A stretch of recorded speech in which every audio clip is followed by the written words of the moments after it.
প্রথম ধাপ হচ্ছে আপনাকে দুনিয়া ছাড়তে হবে, এছাড়া কি আল্লাহর সাক্ষাৎ পাওয়া যাবে? যাবে না। এই জন্য মৃত ব্যক্তির সামনে আল্লাহর হাবিব সাল্লাল্লাহু আলাইহি ওয়াসাল্লাম রাহমাতুল লিল আলামিন মুহাম্মদ রাসূলুল্লাহ সাল্লাল্লাহু আলাইহি ওয়াসাল্লাম তিনি সূরা ইয়াসিন তেলাওয়াত করতে বলেছেন। তাহলে সেন্ট্রাল থিম ক্লিয়ার সবার কাছে না? এবার আসেন কিছু প্রাইম লেসন, কোর লেসন সূরা ইয়াসিন থেকে। আমি সম্ভবত গত বছর আমার ভেরিফাইড ফেসবুক পেজ থেকে আমি 4টা লাইভ সিরিজ করেছি 4 ঘন্টার সূরা ইয়াসিনের উপর। আপনারা শুনবেন এগুলো, খুবই ওয়েল ডকুমেন্টেড ম্যানারে একাডেমিক ওয়েতে আলোচনা করেছি। যাদের সময় আছে শুনবেন এই লাইভগুলো। তো আমি এখন শুধু সার নির্দেশটা প্রাইম লেসন বা কোর লেসনগুলো নিয়ে আসি। 1 নম্বর লেসন হচ্ছে আল্লাহ তাআলা বলেছেন যে কোরআনের আয়াতগুলো একটার সাথে আরেকটা well connected, completely well net, এটা ওয়েল প্রোটেক্টেড। ওয়ান ডাজন্ট বলে differ the other or contradict the other. কোনো আয়াত আরেক আয়াতের বিপরীতে যায় না, একটা আরেকটার সম্পূরক, পরিপূরক, ওয়েল নেট, ওয়েল কানেক্টেড। এটাই প্রমাণ করে যে এটা কার কাছ থেকে নাজিল হয়েছে? আল্লাহ সুবহানাহু ওয়া তাআলার কাছ থেকে নাজিল হয়েছে। আল্লাহ তাআলা এটাই বলেছেন ইয়াসিন, তারপরে ওয়াল কুরআনিল হাকিম। হাকিম বিমানা মুহকাম, মানে কোরআনের আয়াতগুলো পোক্ত। এটা হচ্ছে completely well net, perfectly connected, একটা আরেকটার সাথে কানেক্টেড। এক আয়াত ইফাসসিরু বা'দুহু বা'দান, এক আয়াত আরেক আয়াতকে ব্যাখ্যা করে। অনেক কথা কোরআনের এক জায়গায় সংক্ষেপে বলা হয়েছে, আরেক জায়গায় বিস্তারিত, এক জায়গায় ছোট করে আরেক জায়গায় বড় করে। কোনো আয়াত আরেক আয়াতের সাথে কন্ট্রাডিক্ট করে না। আল্লাহ তাআলা বলছেন আফালা ইয়াতাদাব্বারুনাল কুরআন ওয়ালাউ কানা মিন ইনদি গায়রিল্লাহি লাওয়াজাদু ফীহি ইখতিলাফান কাসীরা। তারা কি কোরআন নিয়ে গবেষণা করবে না? এই কোরআন যদি আল্লাহ ছাড়া অন্য কারো কাছ থেকে নাজিল হতো তাহলে তারা কোরআনের মধ্যে অনেক বিরোধ দেখতে পেত, পরস্পর বিরোধ, অনেক বিরোধ দেখতে পেত। কিন্তু কোরআনের ভেতরে এই পুরো 30 পারায় কোথাও কি এক আয়াতের সাথে আরেক আয়াতের কন্ট্রাডিকশন আছে? কোনো বিরোধ আছে বলেন? না, এটা ওয়েল নেট, ওয়েল কানেক্টেড। অন্য আয়াতে আল্লাহ বলছেন লা ইয়াতিহিল বাতিলু মিন বাইনি ইয়াদাইহি ওয়ালা মিন খালফি। সামনে থেকে পেছন থেকে কোরআনে কোনো বাতিল অনুপ্রবেশ করতে পারে না, কারণ তানজিলুম মিন হাকিমিন হামিদ, এটা প্রজ্ঞাময় প্রশংসিত আল্লাহর পক্ষ থেকে এটা প্রোটেক্টেড একটা কিতাব নাজিল হয়েছে। ফলে এটা কিয়ামত পর্যন্ত প্রোটেক্টেড থাকবে। এক আয়াত আরেক আয়াতের ব্যাখ্যা করে দেয়, এটা হচ্ছে একটা ব্যাখ্যা। আবার আল কোরআনিল হাকিম মানে হচ্ছে বিজ্ঞানময় কোরআন। কোরআনের মধ্যে অনেক বিজ্ঞানের কথাও আছে। শুধু বিজ্ঞান নিয়ে কি আছে, প্রায় 1.5 ঘন্টার লেকচার আছে আমার। Scientific indications of the holy Quran, cosmic symbols, natural phenomena, cosmology, embryology, morphology, blah blah blah, অনেক কিছু।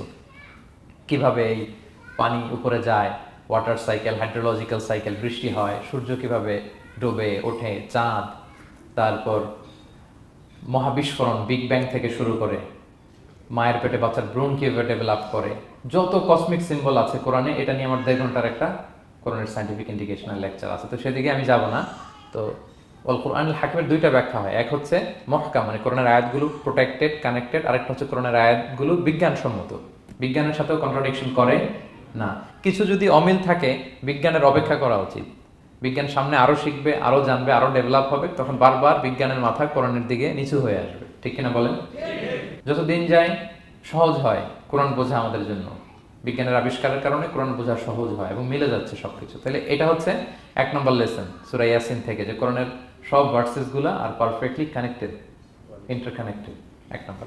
2 নম্বর হচ্ছে সূরা ইয়াসিনের 10 নম্বর আয়াতে আল্লাহ তাআলা বলেছেন ওয়াসাওয়াউন আলাইহিম আনযারতাহুম আম লাম তুনজিরহুম লা ইউমিনুন। হে নবী, আপনি তাদেরকে ওয়ার্নিং দেন আর না দেন সমান সমান, কাজ হবে না।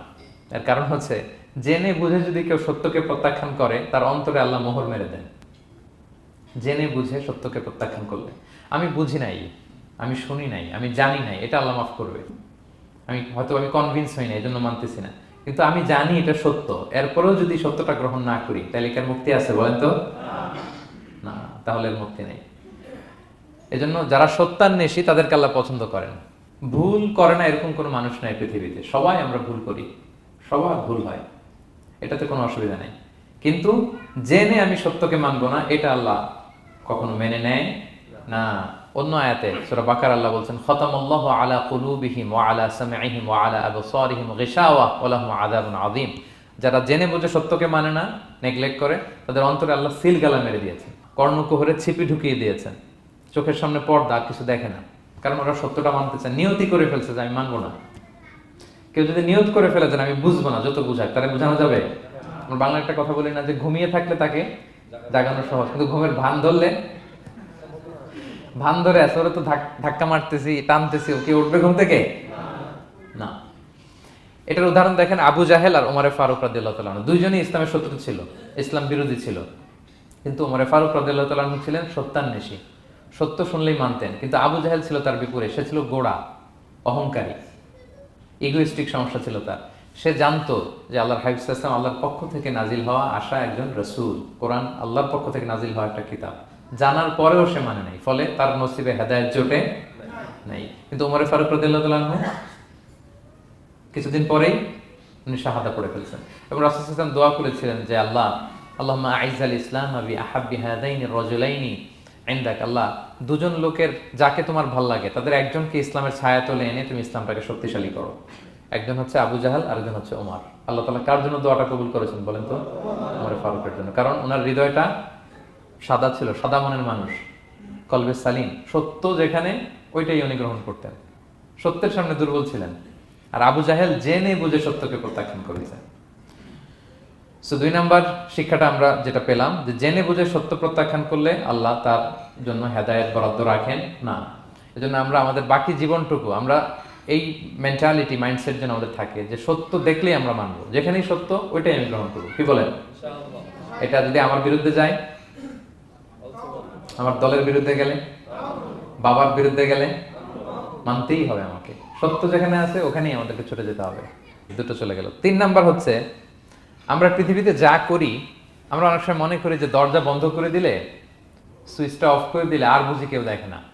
তা আসলে আমরা আসমানি বিশেষ নজরদারির ভেতরে আছি, এটা আমরা ভুলে যাই যে সবার চোখ ফাঁকি দেয়া গেল, একজনের চোখ ফাঁকি দেয়া যায় না। তিনি কে বলেন তো? লা তুদরিকুহুল আবসার ওয়া হুয়া ইউদরিকুল আবসার ওয়া হুয়াল লাতীফুল খাবীর। কেউ তারে দেখে না কিন্তু তিনি সবাইকে দেখে। কোন চোখ তাকে দেখে না কিন্তু তিনি সব চোখগুলোকে দেখে।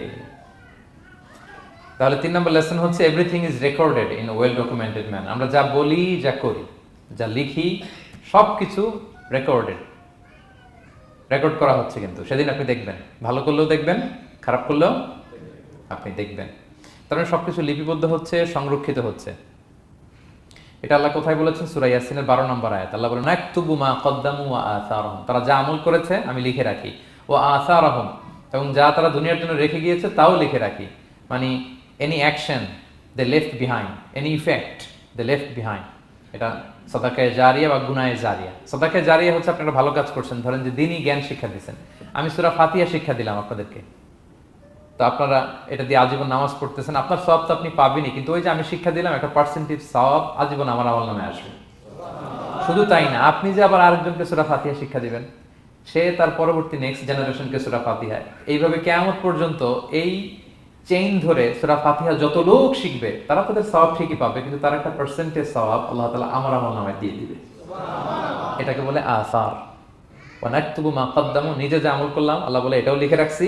ওয়া আসারহুম, any effect you left behind in this দুনিয়া, যেটা আপনি রেখে গেছেন এটাও আল্লাহ লিখে রাখবে। এবং অকুল্লা শাইইন আহসাইনাহু ফি ইমামিন মুবিন, আল্লাহ বলেন সবকিছু একটা নথির ভেতরে নথিবদ্ধ করে। নথি চিনেন তো না? ডায়েরি, তারপর আমাদের বাংলাদেশে তো যে আগে হাল খাতা করতো না, টালি খাতা বিশাল বড় বড়, এখন আছে কিনা, বিশেষ করে মুদির দোকানে দেখা যায় বড় মোটা মোটা ধপাস করে সে টেবিলের উপর ফেলে, তারপর আপনার নাম দেখে বের করে আপনার কত বাকি, কত দিতে হবে, এই যে টালি খাতা, হ্যাঁ, এই নথি করে রাখছে আল্লাহ তাআলা আমাদের সবকিছু যা করলাম, এটার ইফেক্ট দুনিয়াতে আমি রেখে গেলাম। এবং অন্য আয়াতে আল্লাহ তাআলা বলছেন মা ইয়ালফিযু মিন কাওলিন ইল্লা লাদাইহি রাকীবুন আতীদ, আমি মুখ দিয়ে যা উচ্চারণ করি সব আল্লাহ তাআলা একজন পর্যবেক্ষক ফেরেশতার মাধ্যমে তুলে রাখেন, সব আপনি দেখতে পাবেন। শুধু তাই না, এখানে একটা স্পেশাল লকেট রেখেছেন আল্লাহ। আল্লাহ বলেন ওয়াকুল্লা ইনসানিন আলজামনাহু তায়রাহু ফি উনুকিহি ওয়া নুখরিজু লাহু ইয়াওমাল কিয়ামাতি কিতাবান ইয়ালকাহু মানশুরা, প্রত্যেকের গ্রীবালগ্নে আমি একটা স্পেশাল সিম কার্ডের মতো রেখেছি, যা বলো এখানে রেকর্ড হয়ে আছে, কিয়ামতের দিন আমি সব বের করে দিব। তাহলে পালানোর জায়গা আছে? That means we are under surveillance, হ্যাঁ, 24/7 আল্লাহ তাআলা মনিটর করছেন। এবং এই বিশেষ আসমানি নজরদারি থেকে আমরা কেউই মুক্ত না। তাহলে লাইট বন্ধ করে দিলেন, দরজা আটকায় দিলেন, কেউ দেখে না, না? কেউ যেটা দেখে না সেটা দেখেন কে? আচ্ছা, 3টা জেনে গেলেন। 4 নম্বরে হচ্ছে পৃথিবীতে সব নবীরা এক মিশন এবং ভিশন নিয়ে এসেছে। সব নবীরা লা ইলাহার দাওয়াত দিয়েছে, তাই না? এক আল্লাহর দাওয়াত দিয়েছে। আচ্ছা, কখন কি এমন হয়েছে কোন নবী এসে বলছে যে আল্লাহ একজন, আবার আরেক নবী এসে বলছে না আল্লাহ 2-3 জন হইতে পারে? হ্যাঁ বলছে? কোন নবী এসে বলেছে মৃত্যুর পর এক জীবন আছে, হিসেব দিতে হবে, পাই টু পাই হিসেব হবে? আরেকজন বলছে না, এরকম নাও থাকতে পারে। এরকম এক নবী এক কথা, আরেক নবী আরেক কথা হয়েছে?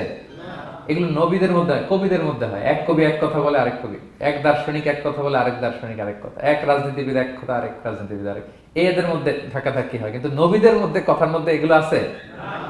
কারণ তারা মন গড়া কথা বলে না। ওমা ইয়ানতিকু আনিল হাওয়া ইন হুয়া ইল্লা ওয়াহিয়ুন ইউহা। তাদের কথা আসে একটা হেডকোয়ার্টার থেকে। হেডকোয়ার্টারটা কার? আসমানি রেভেলেশনের বেসিসে ওনারা কথা বলেন। মন গড়া কোনো নবী কোনো কথা বলেন না। তাহলে 4 নম্বর শিক্ষা হচ্ছে সব নবীর মিশন ভিশন এক। এজন্য তাদের মধ্যে একটা কোঅপারেশন ছিল। সূরা ইয়াসিনে চমৎকার একটা ঘটনা আছে। একটা জনপদের নাম উল্লেখ করা হয়নি, কিন্তু কোন কোন মুফাসসির বলেছেন এটা তুরস্কের আন্তাকিয়া জনপদে আল্লাহ একটা কাজে, দাওয়াতি কাজে 2 জন নবীকে পাঠালেন। কয়জন? 2 জন। কাজ একটা, কিন্তু কয়জন? 2 জন। এরকম সাধারণত অন্য নবীদের ক্ষেত্রে হয় না, কোরআনে পাওয়া যায় না যে এক কাজে এক জায়গায় 2 নবী, এরকম হয় না। এক্সেপ্ট মুসা আলাইহিস সালাম, ওনার কথা বলার জড়তা ছিল, তো উনি আল্লাহকে বলেছেন আল্লাহ আমাকে যেই তাওরাত দিয়ে পাঠালেন আমি তো কথা ক্লিয়ারলি বলতে পারি না, জড়তা মামলিং হয় আমার মুখে। আমার ভাই আখি হারুন আফসাহু মিন্নি লিসান, ও আবার খুব ফ্লুয়েন্ট ছিল। আমি নেতৃত্ব দিব, কিন্তু হারুন ভোকাল দিবে, আপনি তাকে নবী বানায় দেন। মুসা আলাইহিস সালামের দোয়ার বদলতে আল্লাহ হারুন আলাইহিস সালামকে নবী বানায় দিয়েছিলেন। 2 ভাই মিলে ফেরাউনের কাছে দাওয়াতি কাজ করেছে। কিন্তু এছাড়া আর এরকম দেখা যায় না যে এক এলাকায় এক কাজে 2 জন নবী, না। এইখানে দেখা গিয়েছে আন্তাকিয়া জনপদে আল্লাহ